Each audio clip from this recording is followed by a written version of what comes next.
Le 1er mai, c'est la journée internationale des travailleurs. Cette célébration intervient dans un contexte marqué par de nombreux défis qui se présentent aux autorités guinéennes. La question sur l'emploi, le chômage, l'amélioration des conditions de vie, de travail, voilà entre autres des concepts qui vont ponctuer cette fête. Et pour en parler, je reçois M. Michel Pépé Balamou. Il est le secrétaire général du SNE, le syndicat national de l'éducation.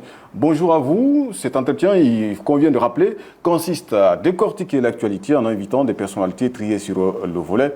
Bonjour, monsieur Balamou. Bonjour, monsieur. On est très content de vous recevoir encore. Ce n'est pas votre première fois. Hein. Oui, c'est pour une seconde fois.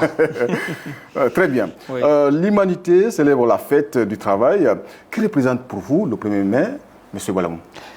Le 1er mai représente pour tout employé, pour tout travailleur, une journée de réflexion, d'action sur la condition ouvrière, notamment les conditions de travail, mais aussi les conditions de vie des travailleuses et des travailleurs du monde. C'est pourquoi l'Organisation internationale du travail et le Bureau international du travail ont jugé utile de dédier cette journée aux travailleurs, non seulement pour connaître et pour célébrer leurs mérites en faveur de la croissance, du développement et du partage de la prospérité, mais aussi réfléchir sur les voies et moyens permettant de promouvoir une justice sociale, un salaire décent, mais aussi un logement décent, et pourquoi pas un travail décent pour le travail, puisque le travail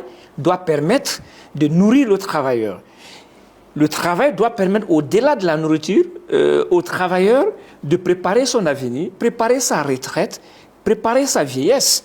Mais tout salaire émanant d'un travail qui ne se limite seulement qu'à la nourriture n'est pas un travail.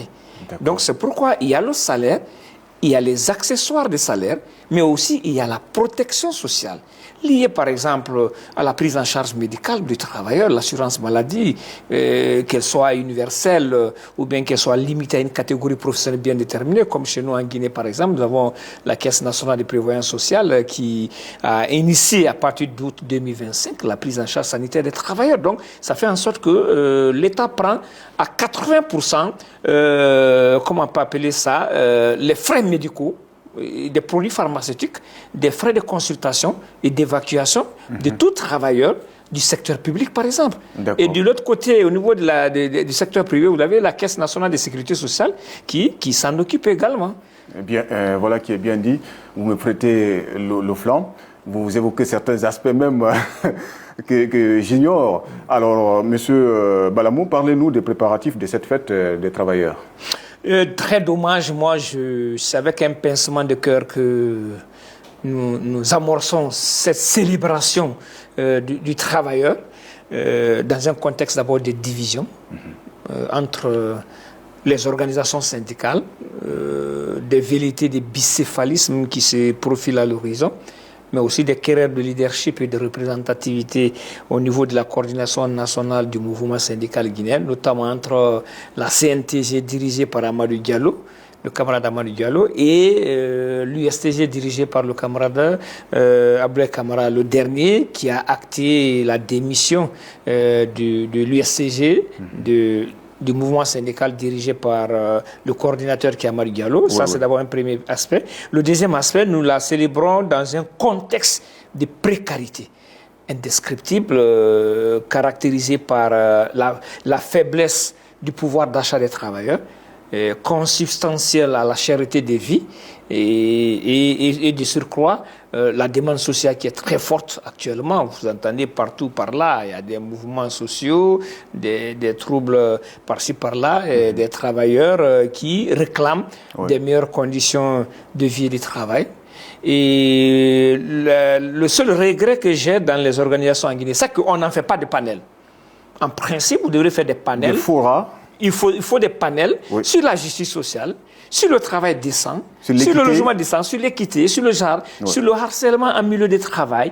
Mais on porte des uniformes, on va, on danse comme des saltimbanques, hein, comme si c'était le jour de l'indépendance. Après la délégislation et le déjà. Au fait, on se retrouve à la case de départ après la célébration. En principe, une célébration devrait être un moment de manifestation des réalités, des dures réalités, de la précarité des travailleurs, attirer et interpeller à travers un cahier de charges, un discours politique que l'on lit, donner aux gouvernants, mais aussi faire passer des messages. Au-delà de faire passer des messages, organiser des panels de discussion sur ces différentes thématiques à l'effet d'amener le gouvernement. Parce que les gouvernants ne peuvent pas tout maîtriser, ne peuvent pas tout cerner. Surtout le dialogue social. Aujourd'hui, c'est extrêmement important. Si vous voyez aujourd'hui qu'il y a des remous sociaux par-ci, par-là, c'est parce que le dialogue social, le fil conducteur du dialogue social n'est pas ancré dans nos mœurs tripartite et bipartite par rapport aux relations entre le gouvernement et le syndicat. Alors que le gouvernement doit ériger le dialogue social en mode de gouvernance et de gestion des conflits de travail. Vous parlez du dialogue social et cette fête intervient dans un contexte également où vous entamez des négociations avec les autorités sur la situation des enseignants. Que peut-on retenir de cette main tendue? Bon, ce ne sont pas des négociations, c'est un dialogue. C'est même loin plus de ça.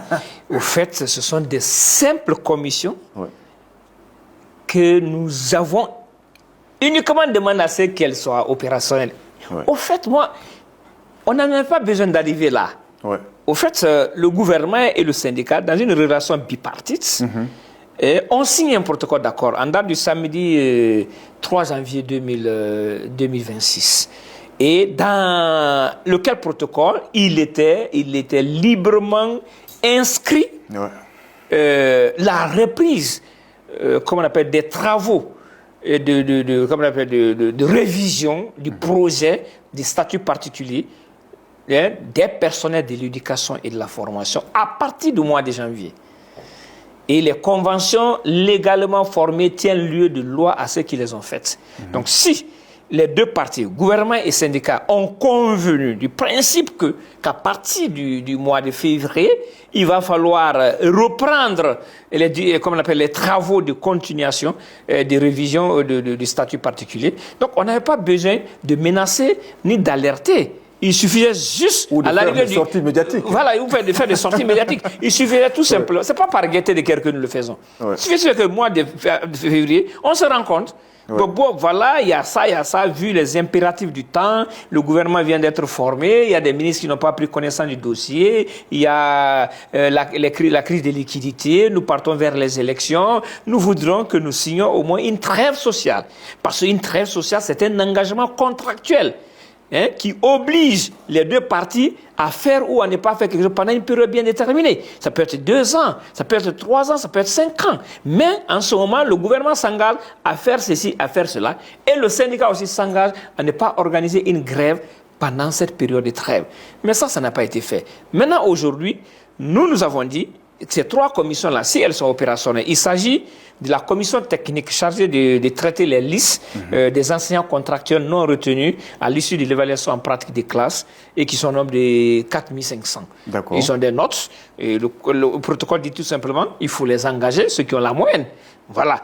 Et secondement, il s'agit la deuxième commission est chargée de recevoir et d'examiner les actes de nomination des cadres du système éducatif devant bénéficier des primes de fonction. Le président de la République a pris un décret qu'on appelle le décret 0269 attribuant des primes de fonction aux hauts cadres de la hiérarchie de l'administration civile à l'effet de réduire la corruption dans leur gestion. Parce que quand un chef a une bonne prime, ça lui permet d'être à l'abri des besoins. Alors, c'est une belle initiative du président, n'est-ce pas? Mais dans l'application de ce décret 0269, l'éducation est exclue.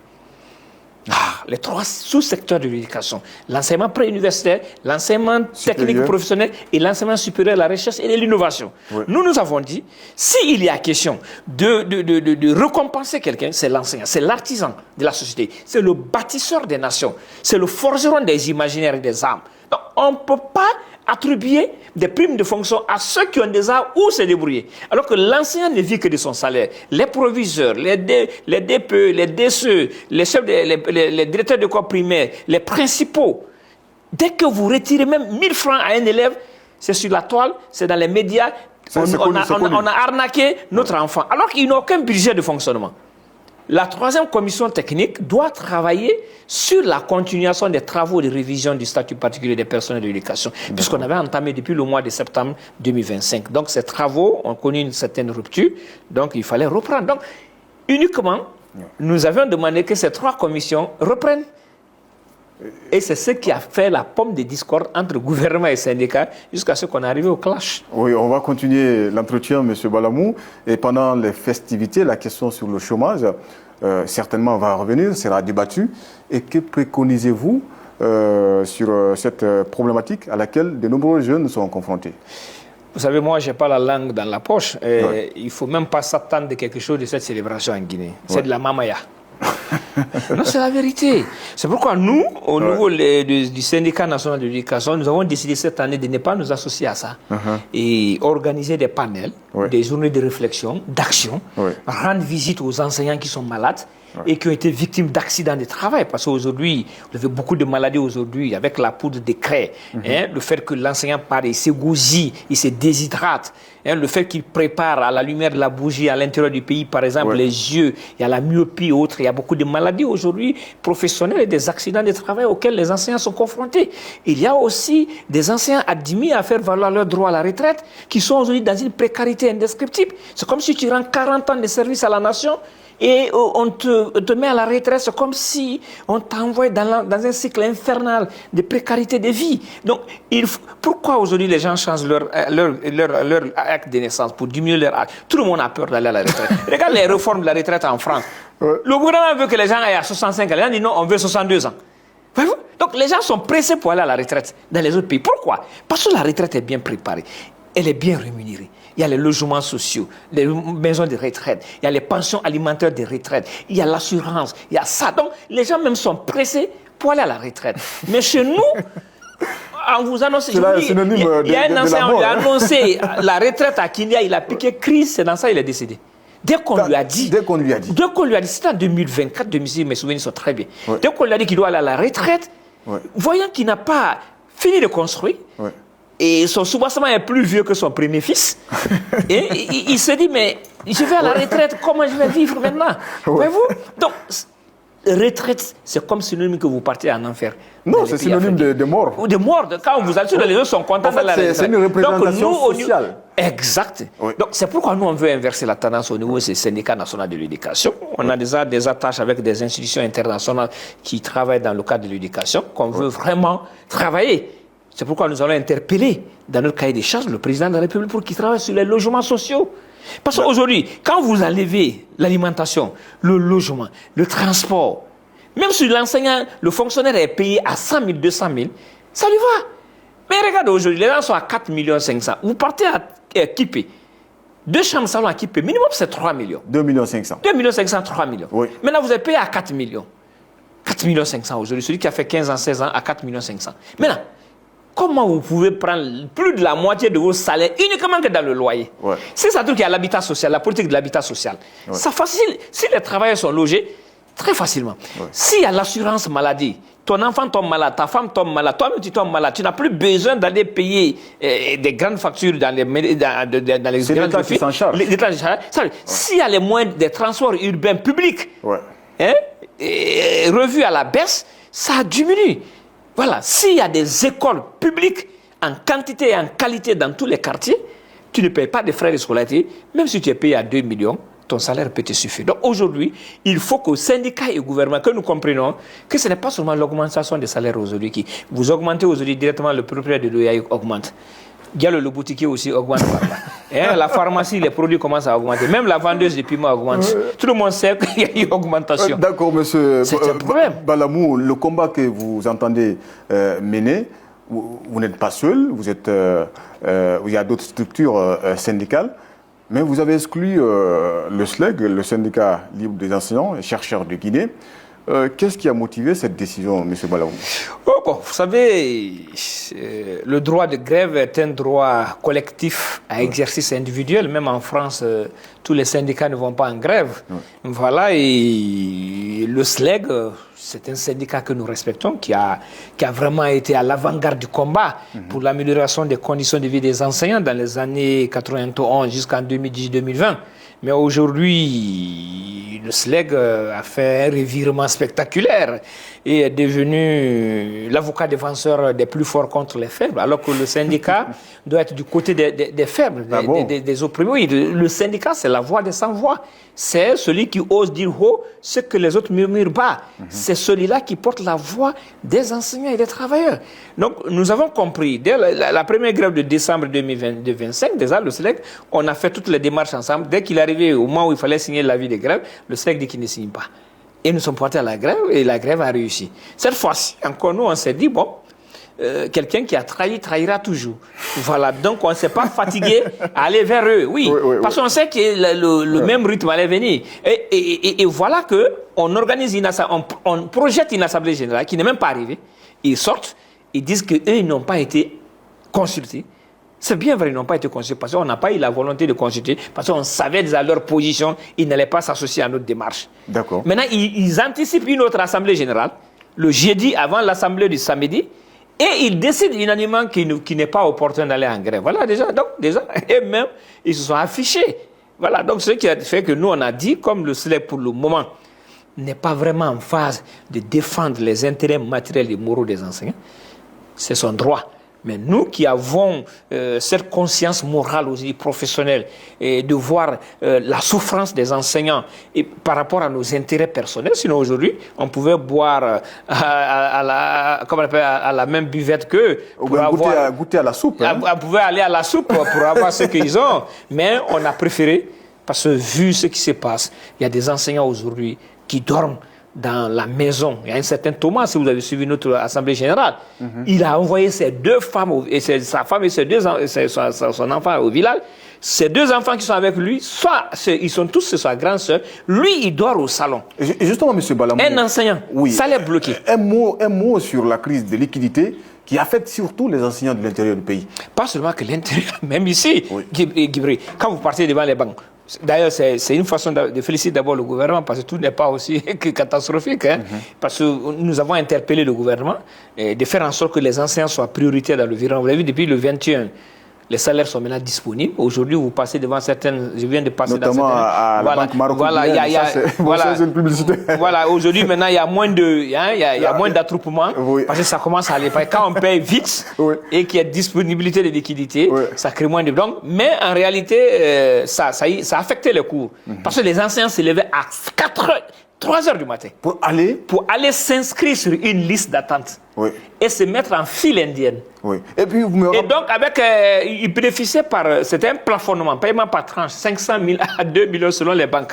Donc, il peut passer plus de 10 jours en train de chercher un salaire de 3 000. Aujourd'hui, l'enseignant, au fait, le salaire, il est alimentaire et il est sacré. C'est-à-dire, l'enseignant, il considère son salaire comme la pruneur de ses yeux. Il ne faut pas jouer avec. Non. C'est-à-dire, au fait, il est le loyer, la popote, et les dettes de Diallo et les frais de scolarité des enfants. C'est-à-dire, tout se résume à ça. Donc, au fait, quand ça tarde, ou bien il n'a pas ça en intégralité, il est mort. D'accord. Il y a des gens qui piquent des crises là-bas, parce qu'ils viennent, comme tu l'as dit, le matin, ils n'ont même pas son transport à aller. C'est pourquoi ceux-là dorment là-bas. Ils viennent dans l'espoir d'avoir de l'argent, ils ne l'ont pas. Mais ils ne peuvent plus retourner parce qu'ils n'ont pas de transport. C'est l'espoir aussi de la famille. Ils passent, non, même pas ça d'abord. L'espoir existentiel d'abord, la survie extinctive de soi-même, instinctive de soi-même. Parce qu'il est là, il n'a pas d'argent pour retourner à la maison. Il n'a pas encore quoi manger. Donc s'il reste 4 heures, 5 heures, jusqu'à 8 heures, 9 heures, 10 heures, il n'a rien mangé, il risque de piquer crise. Donc c'est un problème réel que nous avons. Mais Dieu merci, le salaire du mois d'avril, qui est vite tombé là, franchement, on ne sent pas cet attroupement. Et les enseignants, les fonctionnaires de façon générale sont très contents. Et nous osons espérer que ce n'est pas une poudre aux yeux et que ça va continuer. Parce que quand on vire très rapidement, ça permet à chacun graduellement, selon son temps libre, d'aller prendre son salaire sans abandonner les cours. Parce que toutes les écoles étaient vides. Si vous voyez, même quand on a menacé d'aller en grève, on a suspendu le mot de les gens. Les enfants sont partis à l'école, ils n'ont pas trouvé d'enseignants. Parce que les enseignants n'avaient même pas le transport pour aller à l'école. Donc certains découragés sont restés à la maison. Les élèves du public sont partis, ils n'ont pas trouvé des enseignants. Ils ont pensé que les enfants des ministres sont dans les écoles privées, ils sont allés les déloger. C'est ce que vous avez vu entre lundi et mardi. Sinon, ce n'était pas une grève lancée par l'intersyndicale. Encore une fois de plus, nous sommes preneurs de dialogue. Nous avons saisi la main tendue du gouvernement et les 3 commissions sont en train actuellement de travailler d'arrache-pied pour nous sortir des propositions concrètes et pouvoir nous permettre de mettre définitivement fin à cette crise. Monsieur Michel Pépé Balamou, merci. Ce fut un plaisir pour moi et merci à vous aussi, merci à vos co-animateurs. Michel Pépé Balamou, secrétaire général du SNE, syndicat national de l'éducation, était là pour nous parler de la fête du travail. Vous savez, c'est ce moment où on parle de la situation, de la condition de vie et de travail des travailleurs, on va dire comme ça, et surtout des enseignants. Donc il a parlé de la situation des enseignants. Il ne me reste plus qu'à vous remercier, vous téléspectateurs et internautes. Merci à l'équipe technique de l'AGP, l'Agence guinéenne de presse, et nos amis de la RTG qui diffusent tout le temps cet entretien. Et je vous invite souvent, je le dis souvent, à aller consulter notre site web le www.agpguinée.com. AGP au cœur de l'information.